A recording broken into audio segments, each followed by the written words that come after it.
Hello friends, मैं advocate Vinod Sharma अपने channel कानून और आम आदमी में आपका एक बार फिर हार्दिक स्वागत करता हूं। दोस्तों, रोड एक्सीडेंट्स को लेके मैंने पहले कई वीडियोस पोस्ट की हैं जिनको आपका भरपूर प्यार मिल रहा है। आप लगातार वो वीडियोस देख रहे हैं। तो दोस्तों, आज की कड़ी में मैं आपको बताऊंगा कि अगर रोड एक्सीडेंट के केस में आप गिल्टी होल्ड हो जाते हैं या आपकी या कन्विक्शन हो जाती है आपकी किसी भी सेक्शन के तहत, सेक्शन 279, 337, 338, 304 ए या 427 के तहत, तो उसके बाद आपको क्या करना है कि आपका जो है बचाव रहे।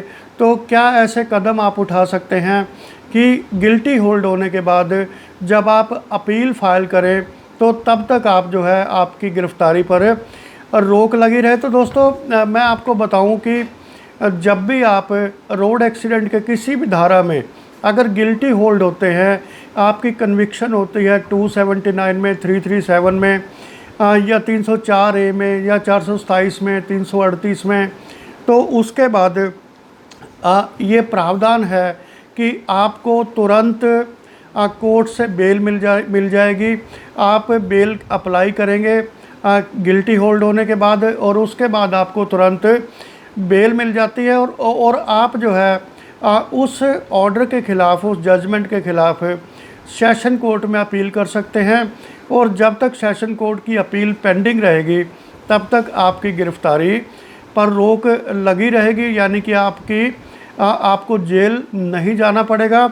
और अगर मान लीजिए कि सेशन कोर्ट ने भी आपकी कन्विक्शन को कन्फर्म किया, आप होल्ड कर दिया, तो तब जो है आपको बेल उस स्थिति में नहीं मिलेगी, चाहे आप हाई कोर्ट में अपील करें, लेकिन आपको जो है पहले जेल जाना पड़ेगा। उसके बाद आपकी अपील फाइल होगी और जो आपका जो हाई कोर्ट का ऑर्डर होगा अपील पर, या वो सेटिसाइड करते हैं कन्विक्शन के ऑर्डर को या आप होल्ड करते हैं, तो वो उस चीज़ पर डिपेंड करता है।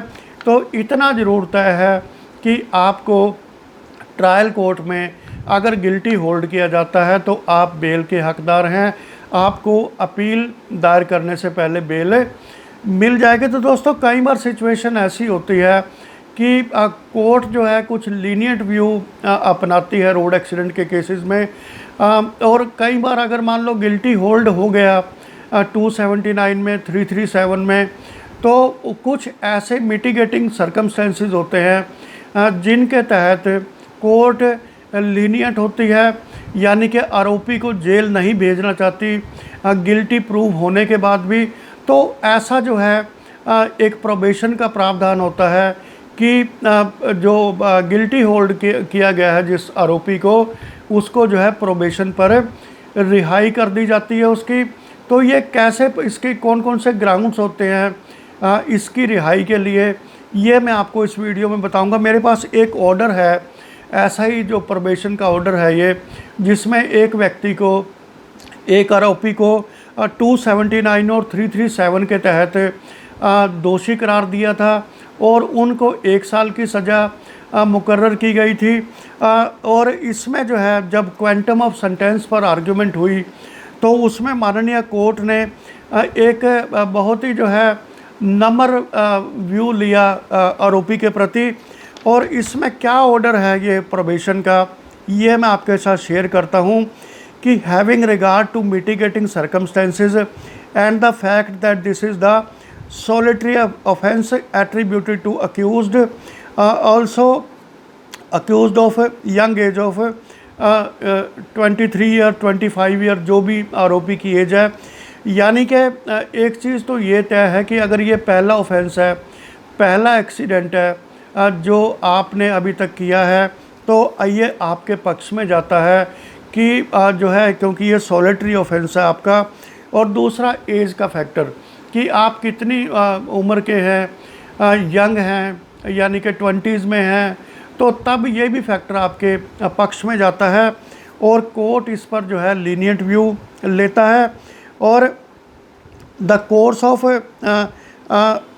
Of administration of criminal justice can be very well served by putting the accused on probation for a period of 1 year, यानी कि जो 1 साल की जो जेल की सज़ा काटनी थी उसके बदले में माननीय कोर्ट ने कहा कि जो जस्टिस है, क्रिमिनल जस्टिस, वो पूरी तरह से सर्व होगा अगर अक्यूज़ को जेल भेजने की बजाय 1 साल के प्रोबेशन पर छोड़ दिया जाए, उसको रिहा कर दिया जाए, और and by granting compensation to the injured.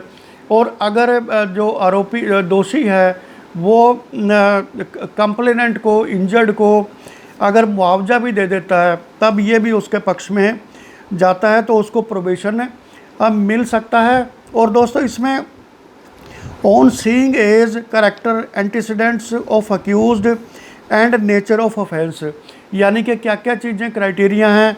एक तो एज, अगर यंग एज का कोई दोषी है, और करेक्टर, वो कैसे जो है उसका बिहेवियर कैसा है, चाल चलन कैसा है, उसका कोई पहले तो इस तरह का कोई एक्सीडेंट नहीं हुआ। एंटीसीडेंट्स, उसका जो क्रिमिनल बैकग्राउंड क्या है, क्लीन है, ये फर्स्ट टाइम ऑफेंडर है। एंड नेचर ऑफ ऑफेंस, और क्योंकि ये जो है रोड एक्सीडेंट के केसेस जो है ऑल ऑफ सडन होते हैं, स्पर ऑफ द मोमेंट हो जाते हैं, तो ये जो है नेचर ऑफ ऑफेंस इस तरह का है। Thus the court deems is appropriate to say that ends of justice would be met if convict is released on probation for good conduct and good behavior for a period of 1 year। तो अगर जो है आरोपी को good conduct के basis पे, good behaviour के basis पे अगर उसको 1 साल के प्रोबेशन पर छोड़ दिया जाए, रिहा कर दिया जाए, तब भी जो है जो एंड्स ऑफ जस्टिस है वो मीट करेंगे, यानी कि उनका जो पर्पज है सज़ा का वो पूरा हो जाएगा। अंडर द, और जो ये प्रोबेशन देगी माननीय court, that will be under the supervision of district probation officer. वो डिस्ट्रिक्ट प्रोबेशन ऑफिसर जो हर ज़िले में होते हैं उनके तहत ये प्रोबेशन दी जाएगी। क्यों, और जो है डिस्ट्रिक्ट प्रोबेशन ऑफिसर दोषी के व्यवहार का, चाल चलन का वो पूरा ब्यौरा रखेंगे। और on furnishing of personal bond in the sum of rupees so and so, यानी कि अमाउंट जितना भी होगा इसका पर्सनल बॉन्ड का एक श्योरिटी के साथ जो है ये देना पड़ेगा कोर्ट में। एंड कुछ शर्तें भी होती हैं इसमें प्रोबेशन जब मिलता है कि ड्यूरिंग प्रोबेशन पीरियड कन्विक्ट शैल मेंटेन गुड बिहेवियर। जो प्रोबेशन पीरियड के दौरान जो दोषी है वो अच्छा व्यवहार करेगा। And will not gate himself involve in any illegal activity, और किसी भी तरह की इलीगल एक्टिविटी में वो इन्वॉल्व नहीं होगा। And in case he will find involve in any illegal activity, और अगर वो किसी भी इलीगल एक्टिविटी में इन्वॉल्व पाया जाता है इस 1 साल के दौरान, प्रोबेशन पीरियड के दौरान, then probation shall be converted into imprisonment. तो जो प्रोबेशन है उसको कैंसिल करके जो है दोषी को सीधा जेल भेज दिया जाएगा। The convict is directed to pay an amount of rupees, यानी कि जो भी कोर्ट मुआवजा तय करेगी जो कंप्लेनेंट के लिए, इंजर्ड के लिए, वो जो है दोषी को वहीं पर पे करना होता है अंडर सेक्शन 357 ऑफ CRPC। और ये सेक्शन 357 CRPC में इसका प्रावधान किया गया है मुआवजे का। और इसके बाद, इस ऑर्डर के बाद, copy of judgment and bonds be sent to district probation officer for the compliance, for its compliance. और जो है ये ऑर्डर में जो है इसका प्रावधान होता है कि इस कॉपी, जो जजमेंट की कॉपी है कन्विक्शन की, और जो दोषी के बॉन्ड्स हैं वो डिस्ट्रिक्ट प्रोबेशन ऑफिसर को कंप्लाइंस के लिए भेज दिए जाएँ। And its report be awaited after 1 year. और डिस्ट्रिक्ट प्रोबेशन ऑफिसर की क्या रिपोर्ट आएगी 1 साल के बाद, वो जो है उसकी समीक्षा की जाएगी कि क्या आरोपी का, दोषी का 1 साल में अच्छा व्यवहार रहा और उसने जो है कोई नया कोई क्राइम नहीं किया, नया कोई ऑफेंस इस दौरान नहीं किया। On good conduct of probationer, कि प्रोबेशनर का व्यवहार किस तरह का रहा। और file be taken up as and when report of district probation officer is received.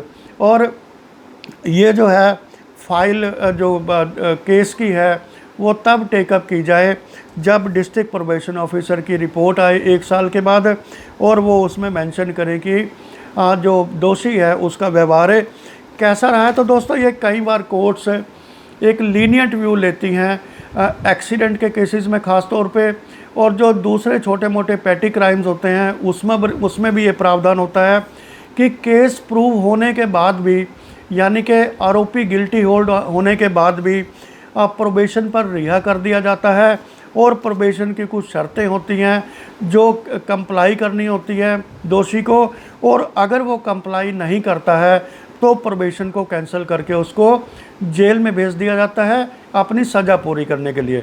तो दोस्तों आज की वीडियो में इतना ही, मिलता हूँ एक नई वीडियो के साथ, तब तक धन्यवाद।